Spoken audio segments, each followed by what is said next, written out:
welcome to Chapter 3 of Coleman On Purpose. This is David J. Coleman, and from the bottom of my heart, I want to thank you for listening again to another chapter of my podcast.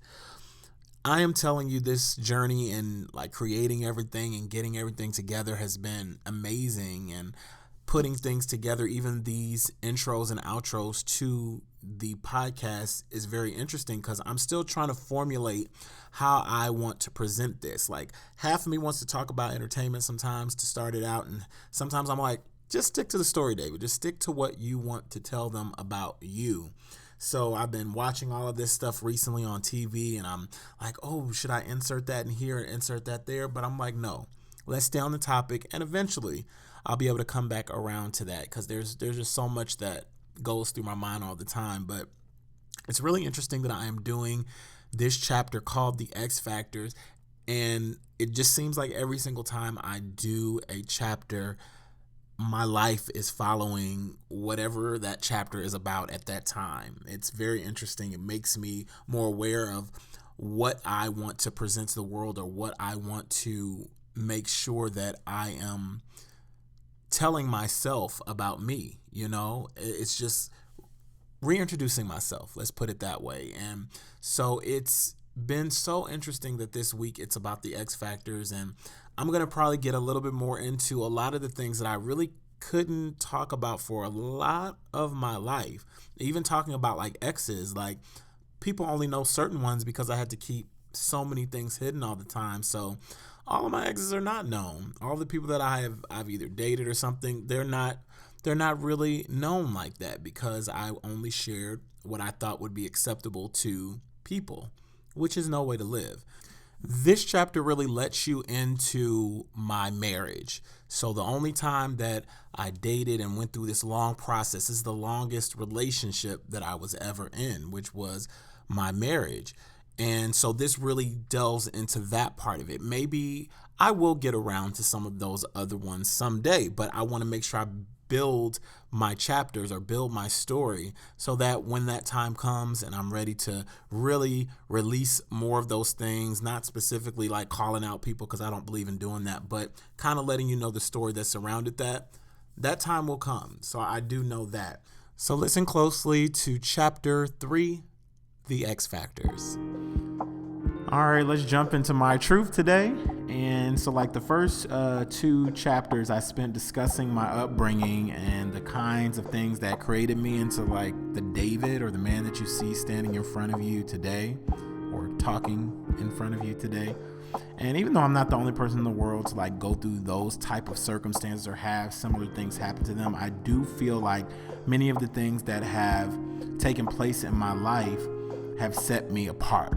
They've made me different. They've made me unique. And I think every single person that's on this earth has a unique set of experiences that makes them into who they are, no matter how big or how small you think they are.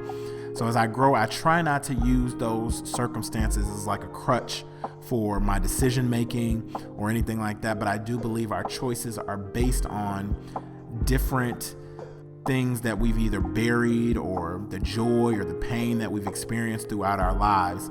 So in each chapter, I found myself discussing things that kind of lead to the next discussion. So every single chapter, every single thing, it kind of builds from what I was talking about the last time. And so it's so interesting to see how it all falls into place or comes together, because it makes for just great things to discuss or talk about, things that people don't really want to maybe talk about, maybe bury a little bit or feel like they're not important. But that's kind of why I wanted to do On Purpose, because it makes those conversations even the more better, or helps that next person. So last time while I was talking about my acquired brain injury, I skimmed through an important part of my life, which was my marriage. Now, I found it very difficult, even when writing notes out or writing down what I kind of wanted to cover, having the outline of what I wanted to say, because my marriage was a very crucial part of my life. It built on everything that you see here today. So I kept a lot of things in my marriage very secret. I held them sacred. I wanted to make sure that everything was controlled and there was no way anything could maybe get out. But I found a lot of times in hiding a lot of those things as I was married, or just maybe telling the closest people, or not even sharing my experiences with others, that I didn't have an outlet. I wanted to keep it so secret, and like we're taught so much in church sometimes to maybe hold on to those things, maybe make sure you cherish and hold sacred those things of marriage. But we get into a point where like we're holding so many things in, or we're not trying to share so many things, that it becomes this secretive thing, and it becomes this other whole life that you have on this other side where you're not transparent. And I think transparency with any situation is important. I don't think that marriage was meant to just hold in everything that you learn and make sure that only you are secure. I think marriage was to help other people through other things, people that have similar marriages or similar partnerships. It's meant to show the way. And maybe sometimes I think that some of those experiences I only got from my parents. It was like I only looked at their model of how a relationship should be. Could have been why a lot of things could have been a little bit funny during the times of my marriage.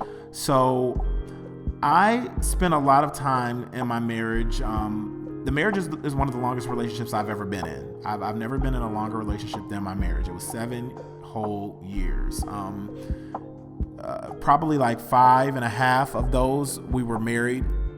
Now I can't always say like happily, but it was good. Like we had really, really, really great times. So it was happy, but things kind of began to shift around a little bit around the 5th or 6th year. And we spent the last 1.5 years maybe in like a separation, as you could say. So I grew up with the thing, you get married, you stay married.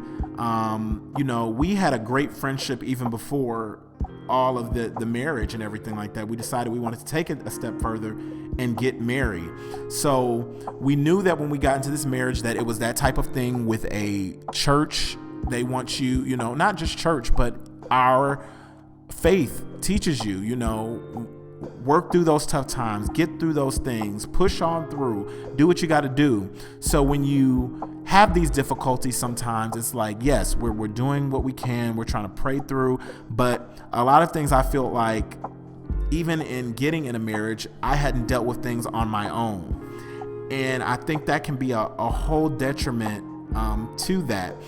I was recently, which I said, I have a very unique relationship with my ex-wife, and we were talking the other day, and she basically said, if anything we could tell somebody, that's getting into a marriage or going into a marriage, it was work out as many things or heal yourself in as many places as you can before you step into something like marriage. And I thought that was so profound. I wanted to just say it on here because it's something that I want to remember for myself, because that is an important piece.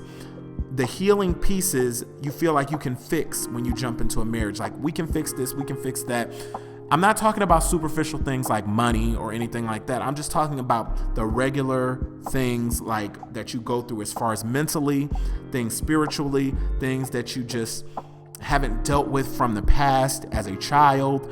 Those things should be handled before you take such a big step of marriage. And talking to a younger self of mine back then, I probably still wouldn't have understood that.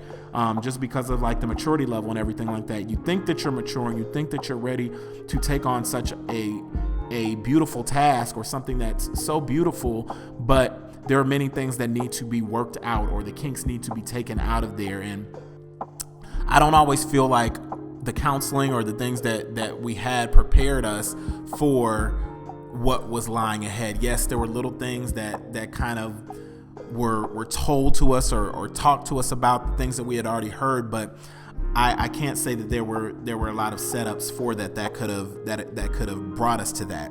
But regardless of all of that, I was always dealing with all of these other things from the past and things that I held true to myself that I really didn't feel like I worked out before marriage. So it was crazy to get up in there and do some of those things. I think that we balanced things and we handled things the best that we could in that marriage part.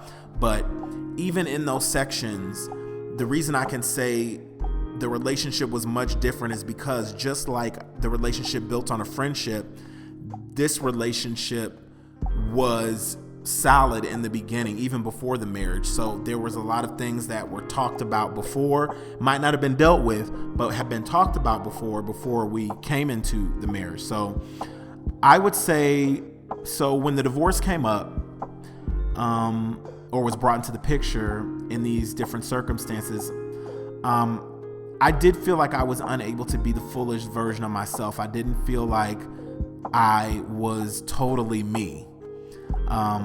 So I had to make a hard decision, and a decision that a lot of people didn't agree with, or didn't think should happen, or think that we needed to have more time, or a lot of those things happen. So in that, I really struggled with the separation time, or if I should follow through, or different things. But I knew something was not right within myself that only I, or only me and God could deal with.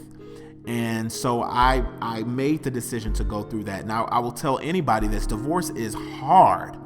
It is hard. So if you think like divorce is going to answer or solve all the problems or get everything straight or correct or whatever, divorce is hard. I'm going to let you know that right now. It is not an easy task. Or even though somebody may put on a face like everything is fine and okay, it is a tough road, and it's a tough decision, because you're going back out into singlehood, and you're going back out into a world where you were so used to this lifestyle or this way of living that it's very hard to acclimate yourself back into regular life. So I felt like a total failure when the divorce happened, and I didn't realize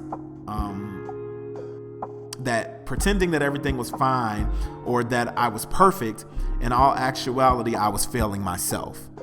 I was doing damage to myself throughout that time. I spent 5 years outside of a divorce thinking I didn't need counseling. I could work through this myself. I could replace it with other relationships. I could do this, that, and the other. And it was failing me. Like, the only person I was doing damage to was myself, because I wasn't taking care of me. So besides having a brain injury back, like what we were talking about before, this was the other most difficult time of my life. It was this divorce. And before I was married, I had other relationships in which I would use to fill this hole inside of me. And I thought that marriage would fill that hole that was inside of me, because it all traces back to those same childhood things, those same things that either we have allowed to dictate or navigate our lives, or it traces back to just different trauma that we've experienced in the past. So I would say marriage put a Band-Aid on the hole that was there, but it did not heal all the different parts. And there was, when I think about it, there was no trust in some of my past relationships. I'm not just talking about my marriage. I'm just talking about trust within, my marriage, with other relationships that I've had, these X factors. There's been this trust factor. I have to say, I learned relationships that way growing up. So similar patterns followed me along.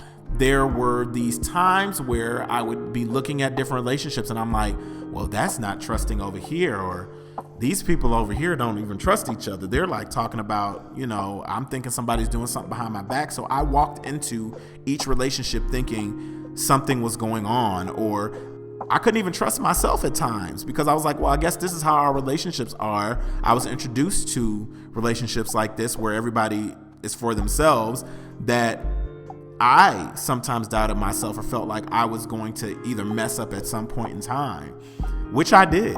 I got to be honest. I did mess up at a point in time, which hindered that relationship part of things.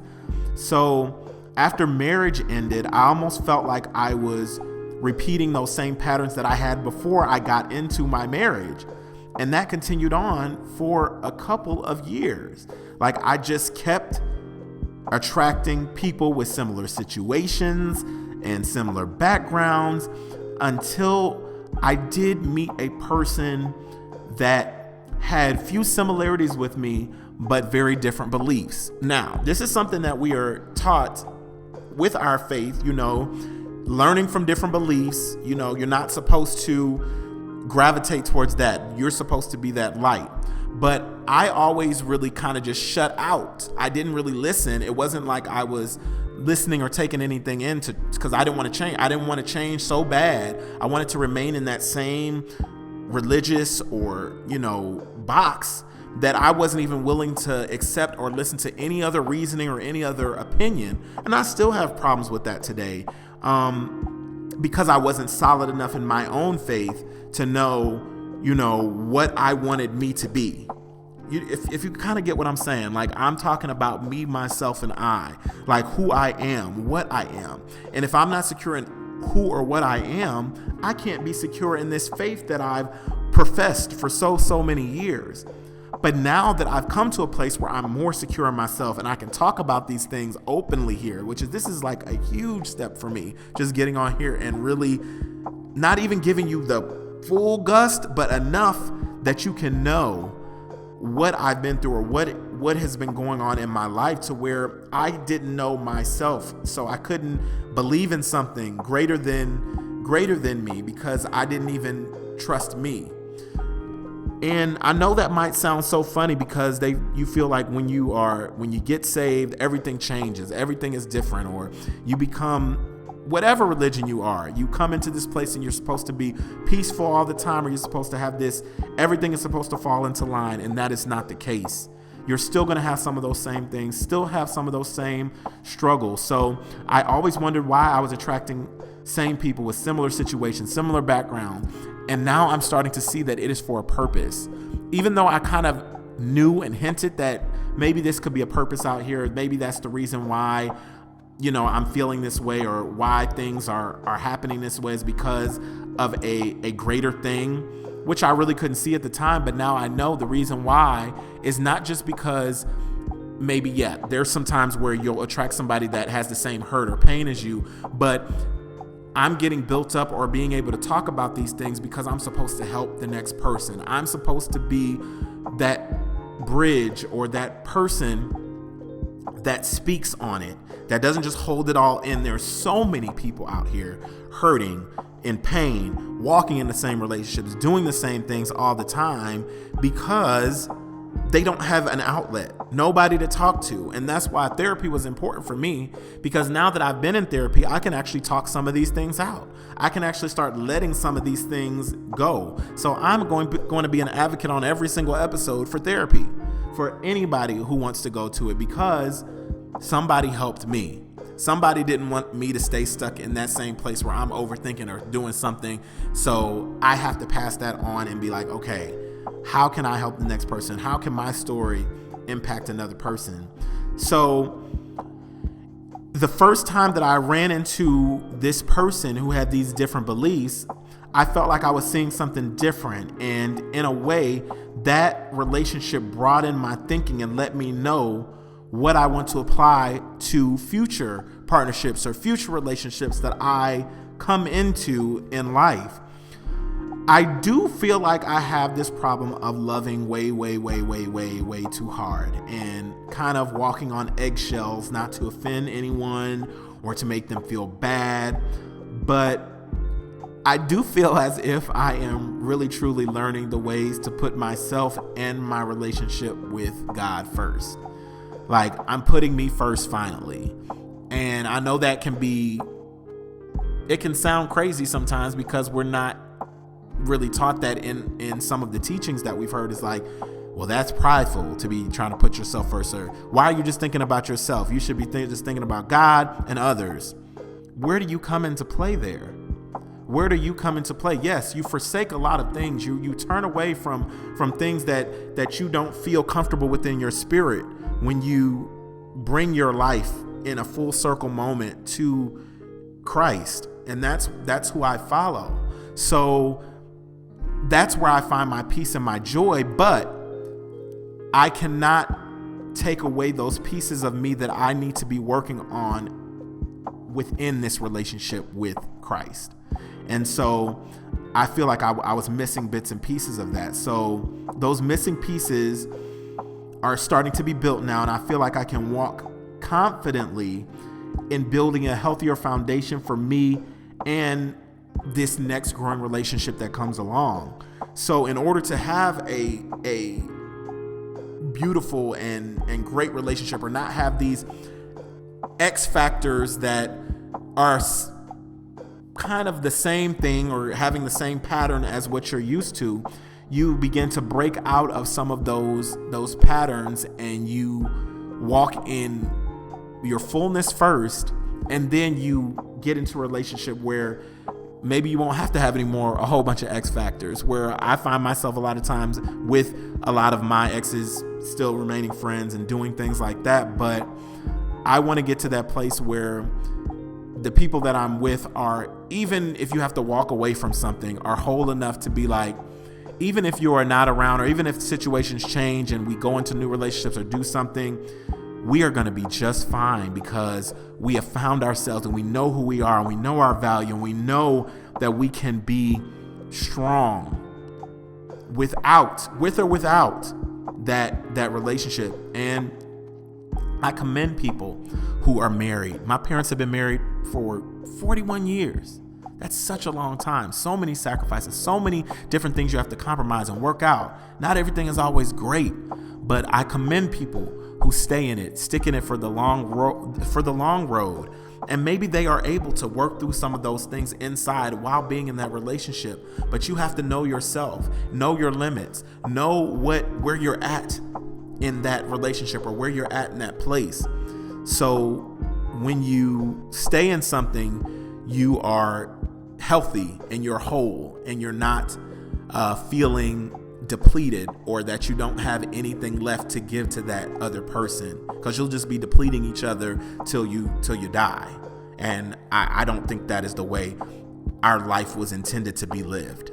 And that's what I'm going to say. So I may have to come back to revisit this topic again and get a little bit more into depth, like maybe in later chapters on this podcast. But I just wanted to kind of briefly touch on X factors and how that works. So maybe there'll be like an X factors part 2 or something like that. Yeah.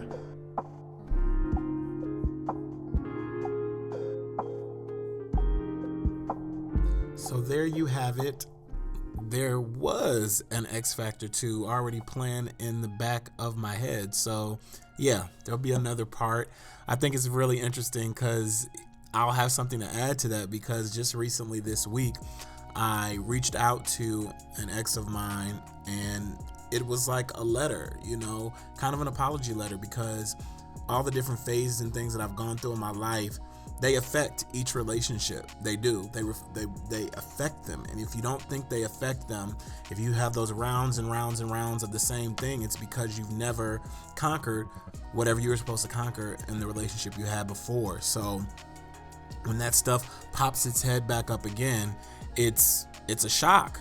So I really do look forward to X Factor Part 2, and I can really delve a little bit more into some things. Let's put it that way. I really want to thank you all for joining me for this chapter 3. I can't wait to get into chapter 4 next time, where I am going to actually bring you into my work life and why that plays such a big part in my life right now. My work and how things have changed in my life ever since I got this job as a flight attendant. So it's going to be a really cool chapter, and I hope you can listen to that next time around. Make sure you are following me on Instagram at DeluxeDave, DeluxeDave, to find out what I'm up to. Also, make sure you're listening to past podcasts from this show, which is on now Amazon Music. It's also on Spotify. It's on Google Podcasts now. You have no excuses, even on Stitcher. There are so many different ways that you can listen to Coleman On Purpose. I want to thank you all for coming to this 3rd chapter of my podcast. I do hope to see you around next time. Remember, you are unique, you're loved, and you are created for greatness. Till next time. Make sure you check out my playlist on Spotify for Chapter 3 of Coleman On Purpose, The X Factors, where I picked music from various artists this week that have a lot to do with this week's topic. Click the link in the description box to hear some great music.